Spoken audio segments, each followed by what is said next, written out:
আজকের এই মহান বিজয় দিবসকে শ্রদ্ধা ও সম্মানের সঙ্গে স্মরণ করে মাওনা চৌরাস্তায় সচেতন নাগরিক সমাজের উদ্যোগে অনুষ্ঠিত হল একটি ব্যতিক্রমধর্মী ও প্রাণবন্ত ম্যারাথন কর্মসূচি।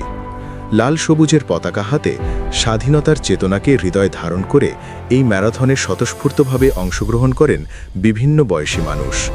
এই ম্যারাথন শুধু একটি দৌড় ছিল না, এটি ছিল স্বাধীনতার প্রতি ভালোবাসার প্রকাশ, দেশপ্রেমের প্রতি এক শক্ত বার্তা, আর ভবিষ্যৎ প্রজন্মের কাছে বিজয়ের চেতনাকে পৌঁছে দেওয়ার এক অনন্য প্রয়াস।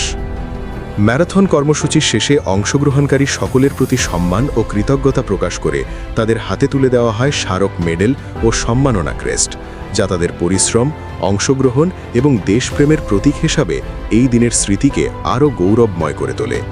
এই সম্মাননা প্রদান পর্বটি অংশগ্রহণকারীদের মাঝে সৃষ্টি করে গর্ব, আনন্দ ও অনুপ্রেরণার অনুভূতি, যা ভবিষ্যতেও সমাজ কল্যাণমূলক ও দেশপ্রেমমূলক কর্মকাণ্ডে সক্রিয়ভাবে যুক্ত থাকার সাহস যোগায়।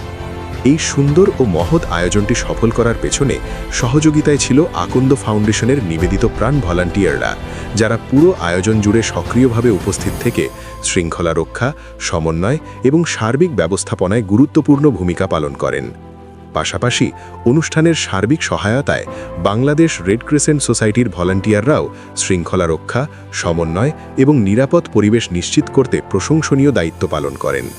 বিশেষভাবে কৃতজ্ঞতা জানাই আকন্দ ফাউন্ডেশনের প্রতিষ্ঠাতা ব্যারিস্টার জাহিদ হাসান আকন্দকে, যার আন্তরিক সহায়তা, দিক নির্দেশনা এবং সমাজের প্রতি দায়বদ্ধতা এই আয়োজনকে দিয়েছে এক নতুন মাত্রা। সমাজ গঠনে তার এই অবদান আমাদের সবাইকে অনুপ্রাণিত করে, সাহস যোগায় আরও এগিয়ে যাওয়ার, আর শেখায় দেশের জন্য কিছু করতে হলে মন থেকে উদ্যোগ নিতে হয়। আজকের এই ম্যারাথনের প্রতিটি পদক্ষেপে ছিল স্বাধীনতার গল্প, প্রতিটি শ্বাসে ছিল বিজয়ের গর্ব।